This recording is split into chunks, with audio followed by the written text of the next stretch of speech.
La suma de tu palabra es verdad y el hecho de que Dios enfatice algo hoy no es para subestimar lo que dijo ayer. Es verdad que a veces la revelación destruye la previa interpretación de la palabra, no la palabra, pero a veces falsas interpretaciones erróneas que pueden existir.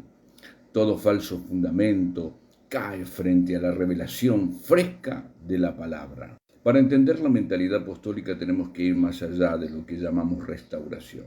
Tendríamos que ir más allá de lo tradicional, es más atrás que el fundamentalista. Tendríamos que ir un poquito más profundo que el bautista, ir un poquito más atrás que el católico, antes de que hubiera ninguna de las persuasiones doctrinales que nos han dividido, e indagar en los principios y fundamentos de la Iglesia cuando simplemente existían creyentes. La Iglesia y su fundamento existen antes de que la palabra cristiandad existiera. Había un tiempo en lo que existían y se llamaban creyentes, seguidores de Cristo. En aquel tiempo, cuando comenzó el asunto, todos estaban fundados en doctrinas apostólicas. Entonces yo quisiera ir a esos días para tener una idea de cuál es el énfasis de Dios que Dios está trayendo y así destruir todo concepto erróneo de lo que Dios está haciendo para así cerrar la brecha, de manera que no existan extremistas o extremismo en la verdad que Dios está trayendo. Recuerde que siempre Dios revela una verdad y ocurren extremos, pero el hecho de que existen extremos no anula la verdad. La verdad es que no puede haber un extremo sin un punto de partida, no puede haber nada falso sin copiarse de algo real, no puede haber una copia sin haber algo original. Entonces el mero énfasis de que existen cosas falsas nos indican que hay cosas reales. El mero hecho de que haya falsos profetas nos dice que debe haber ciertos. El mero hecho de que haya una falsa doctrina nos indica que debe haber una cierta. A nadie le dicen payaso si no le quedan los zapatos grandes. Donde hubo humo, porque fuego hubo. Hechos capítulo 2.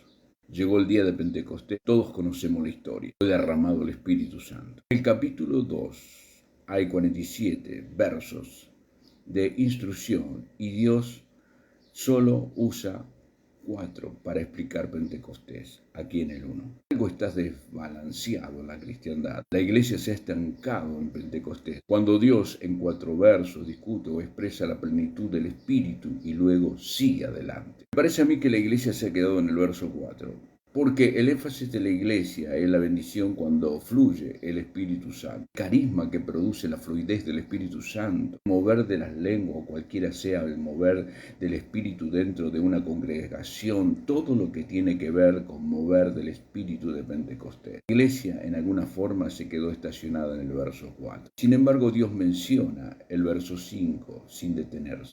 La iglesia, cuando llega el Espíritu Santo, cuando siente la bendición del Espíritu o cuando llega el mover del Espíritu, entonces que empieza la fiesta cristiana. Sin embargo, en la iglesia original, tan pronto como llega el Espíritu, la gente se lanza a la calle. Quiero que veas el énfasis de Dios en el propósito por el cual bautizó al pueblo con su Espíritu. Creo que la iglesia ha reducido la experiencia de la plenitud del Espíritu, la manifestación de lenguas, el don del Espíritu en la casa de Dios.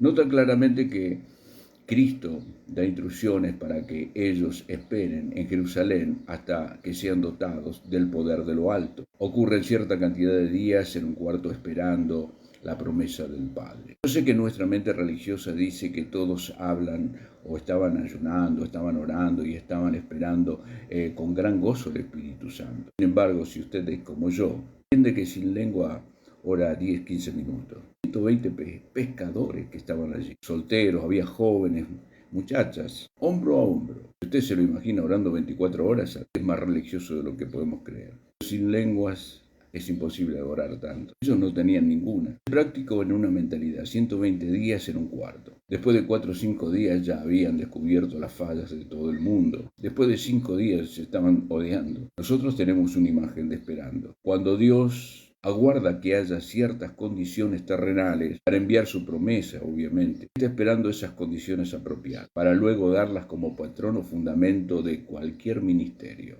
Bendiciones.